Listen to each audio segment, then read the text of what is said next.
은혜롭고 감동적인 찬양을 하나님께서 기쁘게 받아주신 줄로 믿습니다.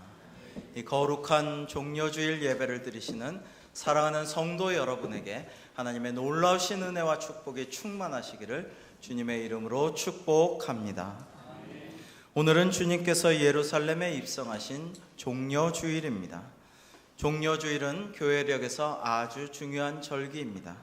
가장 기쁜 이 부활절 전주일이 바로 오늘 종려주일인 것입니다. 이 종려주일은 부활절 바로 전주일로서 예수님께서 나귀를 타고 오신 왕으로서 예루살렘에 입성하는 것을 기념한 날입니다. 종려주일이란 종려나무 가지를 흔든 날이라는 뜻이기도 합니다. 이 종려나무라는 것은 야자수죠. 그 야자수의 잎은 삐쭉삐쭉한 잎으로 되어 있는데 그 가지를 꺾어서 야자수를 이렇게 흔들면서 왕으로 오신 주님을 환영한 그러한 주일이라는 것입니다. 예수님께서 나귀 타고 예루살렘에 입성하실 때 무리들은 열심으로 주님을 환영하였습니다. 마태마가 누가복음 즉 공관복음서는 모두 무리들이 예수님을 환영하여 흔든 것이 그냥 나뭇가지라고 기록되어 있지만은 요한복음에서는 종려나무 가지라고 명시가 되어 있습니다. 그래서 이 요한복음을 따라서 종려주일이다, 종려나무 가지를 흔들어서 주님을 환영하였다라고 해서 이러한 명칭이 이번 절기에 붙어 있는 것입니다. 오늘 본문을 보시면 무리들은 세 가지 행위로서 예수님을 정말 열렬히 환영하고 있습니다. 첫 번째는 예수님께서 예루살렘에 나귀를 타고 입성하실 때에 겉옷을 깔아서, 길가에 겉옷을 깔아서 주님을 영접한 것입니다. 여러분, 요즘은 우리가 여러 가지 옷을, 겉옷도 가지고 있지만은 2000년 전 유대 보통 백성 서민들은 겉옷이 딱 한 벌밖에 없었습니다. 그것을 늘 입고 다니다가 밤에 추울 때는 그것을 이불로 삼아서 덮고 자기도 한 만큼 그 겉옷은 참으로 소중한 자산인 것입니다.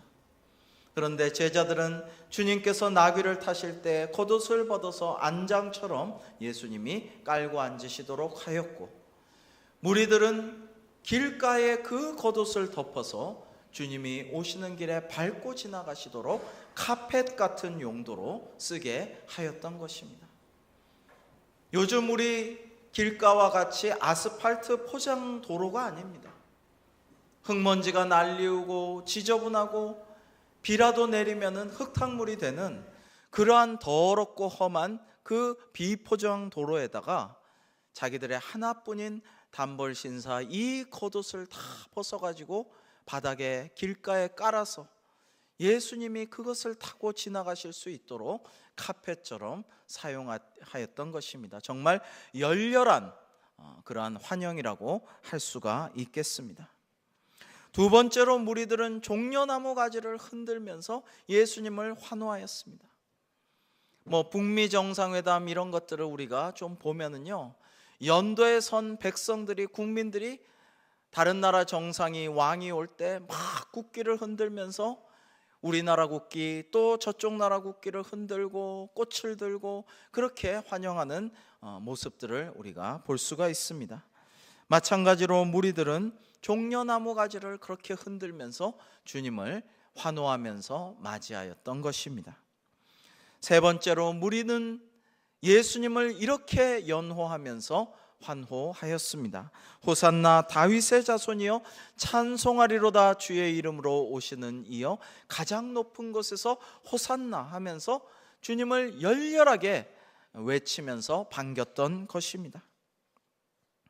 그런데 이 열렬히 환호하고 겉옷을 벗어서 길가에 던지고 나뭇가지를 흔들고 그리고 호산나 호산나 다윗의 자손이여 외치던 이 백성들이, 이 무리들이 며칠 지나지 않아서 예수님을 싫어하고 미워하고 배신감을 토로하면서 살인 강도적 포악한 바라바를 차라리 놓아주고 대신하여 예수님을 십자가에 못 박으라고 외쳤던 것입니다. 빌라도가 이 로마 총독이 기가 막혀서 이 예수는 죄가 없는데 왜 굳이 이분을 죽이려고 하느냐고, 너희들 왜 이러느냐고 하자, 우리가 책임질 테니까, 그 피는 우리에게 돌아올 테니까 그냥 십자가에 못 박으면 돼요. 빨리 못 박으시오. 그렇게 군중들이 빌라도를 압박하였던 것을 우리는 기억합니다. 왜 이렇게 된 것일까요? 여러분, 2부 때도 그렇고 3부 때도 우리 임마누엘 샬롬 찬양대가 호산나를 찬양하였지만은, 여러분들 오늘날 부르는 찬양, 그 호산나 소리는 예수 그리스도께서 어떠한 분이신가를 알고 부르시는 찬양입니다. 그러나 이 당시의 유대인들은 그 호산나의 의미, 그 다윗의 자손으로서 우리에게 속히 오시옵소서라는 의미는 오늘날 우리의 찬양과는 다른 의미예요. 그것은 이 로마 제국의 압제로부터 우리를 구원해 주십시오, 그리고 모든 이방인들, 열방들을 다 쳐부숴 버리시고 승리하게 하여 주시고 우리를 1등 군민, 선민 삼아 주시옵소서.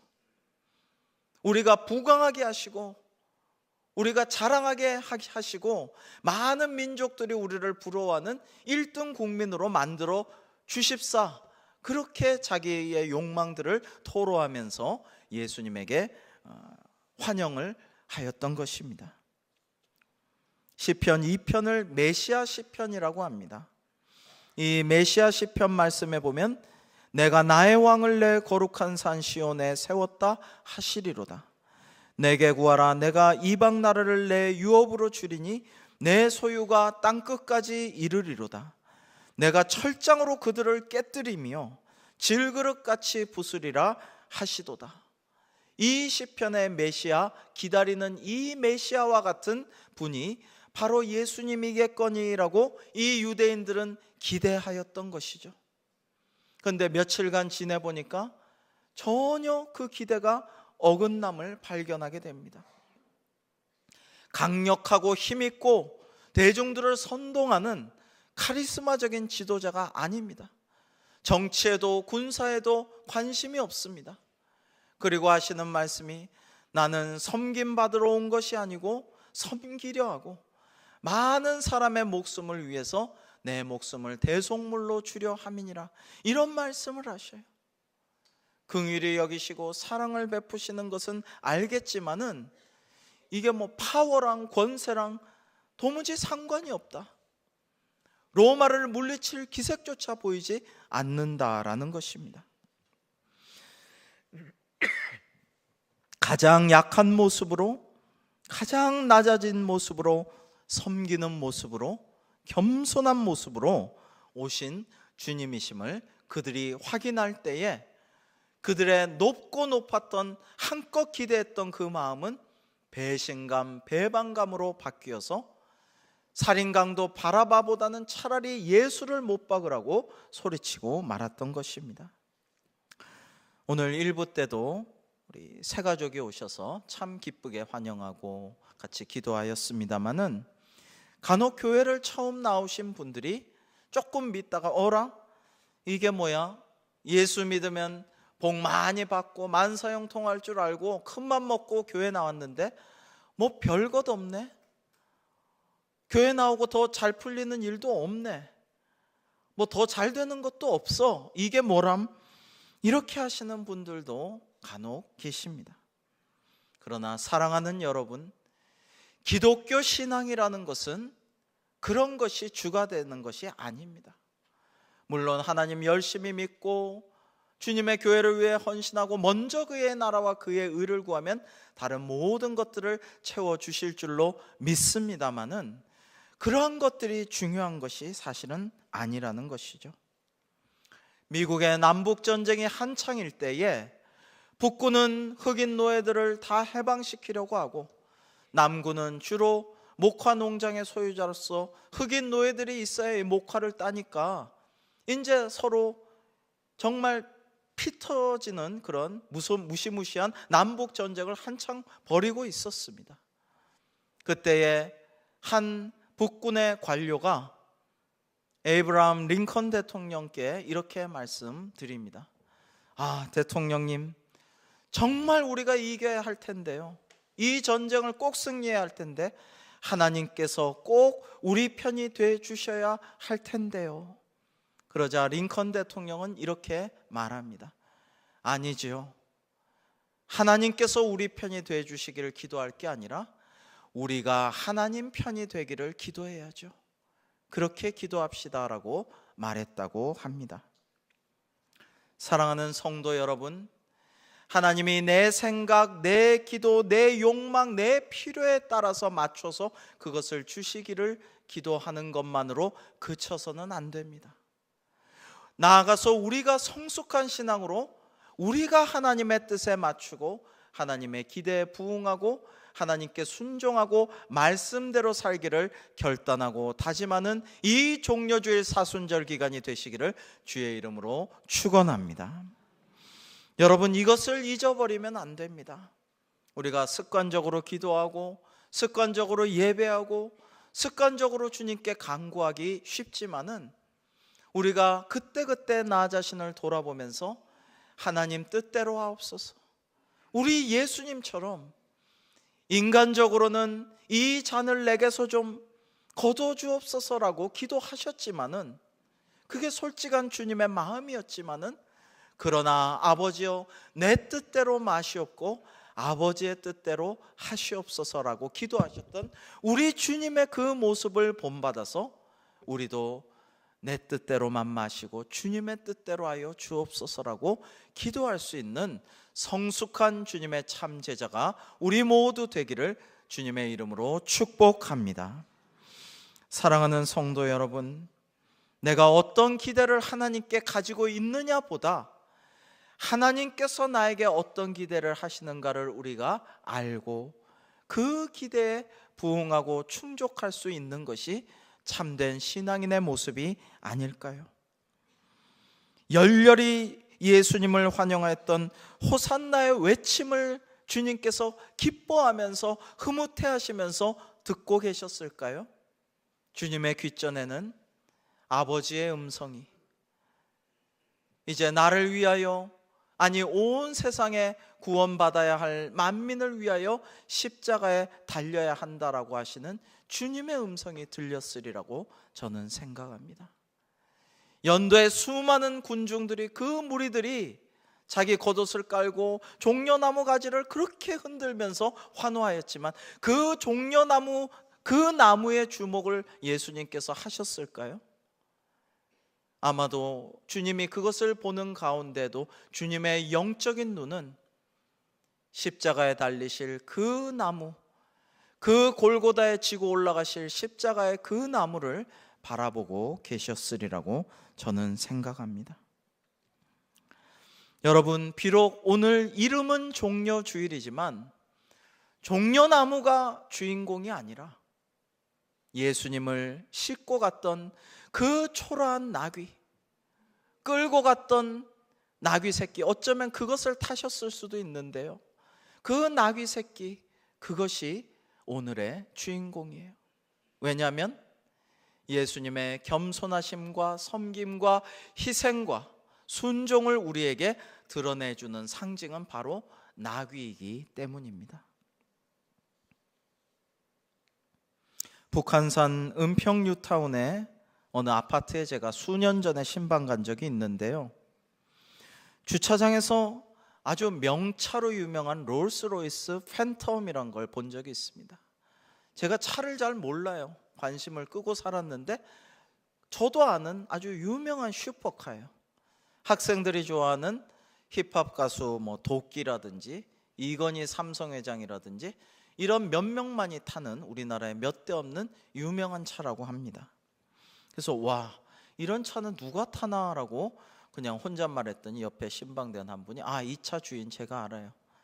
이 차 주인은 얼마 전에 대통령 선거에 나왔던 허모 씨예요 라고 이야기를 해요. 이 허모 씨는 무슨 일을 하는지 정확하게 아는 사람은 없지만 하늘궁인지 힐링궁을 경영하기도 하고, 이 허모 씨는 공중부양도 자기가 한다고 자랑했던 대선 후보인데 저런 차를, 대통령 되려는 꿈을 가진 사람은 저런 차 타는구나.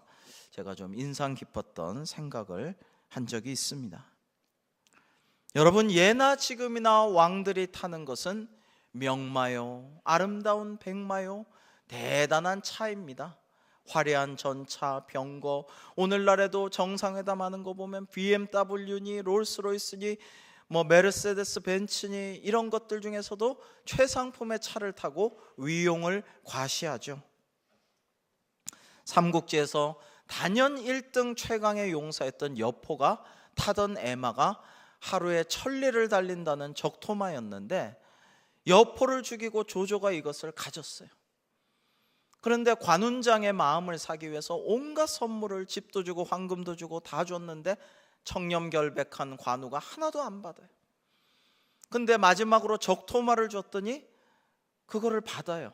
그래서 적토마는 왜 받냐고 물어봤더니 이거는 우리 형님 유비가 계신 곳을 알기만 하면 이 천리마를 타고 저는 달려갈 것입니다. 이래서 조조가 좀 마음이 섭섭했다라고 합니다. 그런데 생각해 보면 이 관우가 나중에 유비를 만나는데 저 같으면 조승상 감사합니다, 잘 썼습니다 하고 돌려보낼 것 같은데 관우는 안 돌려보내고 죽을 때까지 적토마를 탔어요. 그러니까 관우도 적토마는 참 좋아했다라는 것을 우리는 발견할 수가 있습니다. 여러분, 남자들은, 좀 힘과 권위와 부를 자랑하고 싶은 사람들은, 왕들은, 정상들은 다 좋은 차, 좋은 말을 타고 폼을 잡고 위용을 과시하곤 합니다. 그런데 우리 예수님은요, 스가랴서 9장 9절에 나온 메시아 예언을 그대로 성취하시기 위해서 겸손하게 나귀를, 또는 나귀 새끼를 타셨습니다. 순종하며 하나님의 말씀의 뜻대로 가고자 그대로 나귀를 타고 입성하셨습니다. 만왕의 왕이신 우리 예수님은 그러나 나귀를 타고 오신 왕이셨습니다. 어느 교회에서 종려주일에 호산나라는 제목으로 성극을 준비한 바 있습니다. 근데 어떤 분은 잘생기고 인자하게 보이고 점잖아 보니까 예수님 하세요. 네, 제가 예수님 하죠. 고맙습니다. 어떤 분은 제자들 하세요. 베드로같이 생겼네, 요한같이 생겼네. 또 나머지는 군중 A, B, C, D 하세요. 종려나무 가지 흔드는 역할 하세요. 다 호산나 성극을 준비를 했는데 나귀가 필요한데 나귀를 맡을 사람이 하나도 없어. 나귀는 안 할래요. 나귀는 좀 곤란해서. 나귀는 대사가 하나도 없잖아요. 나귀는 얼굴도 안 나오잖아요. 기껏 성극하는데 나귀 탈을 쓰고 나귀 옷을 입고, 그리고 저는 허리가 아파서 나귀 못해요. 예수님 배역한 배우 태우고 이렇게 계속 기어다녀야 되는데 허리 아파서 안 돼요. 여러분, 그런데 이 호산나 성극의 진정한 주인은 누구입니까? 가장 중요한 배역 중에 하나가 무엇입니까? 그것은 바로 이 나귀라는 것이죠. 예수님의 겸손과 순종과 섬김을 생각하면 이 나귀야말로 중요한 배역이라는 것이죠. 사랑하는 성도 여러분, 우리가 이러한 사실을 잊지 않아야 되고, 이러한 것들을 깨달아야 되고, 이러한 말씀의 뜻을 묵상해야 할 줄로 믿습니다. 그렇지 않고 우리가 세상 사람들과 똑같은 복을 받기를 원하고, 똑같은 힘을 갖기를 원하고, 똑같은 지위를 받기를 원하고, 누가 나한테 잘못하면 복수하고 더 해줘야지, 앞으로 그런 짓을 못할 것이고, 용서를 도무지 못하고 이해할 줄 모르고 화평할 줄 모른다면은, 그러면 나귀 타고 오신 주님의 이 모습을 우리는 모르는 것이죠. 독일의 신학자 본회퍼는 값싼 은혜라는 말을 했습니다. 2차 세계대전 당시 독일은 기독교가 국교였습니다. 모든 국민이 기독교인이었어요. 목사들은 다 국가 공무원이었습니다. 나라의 녹을 받고 교회 예배를 집례하였습니다. 그러나 히틀러와 같은 악마가 나타나서 2차 세계대전을 일으키고 유대인을 600만이나 죽이고 장애인들도 다 죽여버리고 수용소에 가두고 악행을 일삼을 때 교회는 거기에 대해서 아주 극소수의 독일 고백교회를 제외하고는 아무 말을 못하고 오히려 히틀러를 찬양하고 경배하고 그리스도 같은 분이라고 그런 말을 했습니다. 보네퍼는 독일 교회가, 독일 국민이 그렇게 타락해진 것이 값싼 은혜만 추구했기 때문이라고 하였습니다. 값싼 은혜란 진정한 회개 없는 용서, 삶을 바꾸지는 않고 용서만 가르치는 것, 그것만 구하는 것, 십자가 없는 부활, 고난 없는 영광만을 추구하는 것이 값싼 은혜라고 하였습니다.